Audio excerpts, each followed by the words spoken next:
Welcome back in this new video tutorial. Here you will learn what is the use of Randbetween function in Microsoft Excel. Randbetween function is used to generate random numbers between the bottom and top values specified. Here in this example, I need to make a dummy sales data for different products and months. For this, click on C5 cell.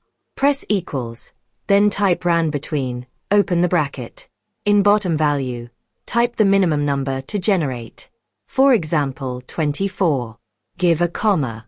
In top value, type the maximum number to generate. For example, 96.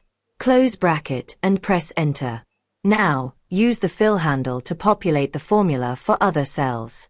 Here you see, the random sales quantities are created.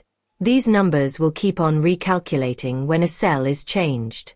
To make them static, select the range. Copy it. Right-click on mouse.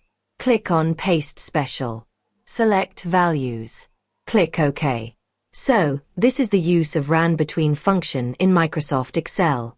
Thank you for watching. Consider subscribing this channel if you are new here. See you in next video tutorial.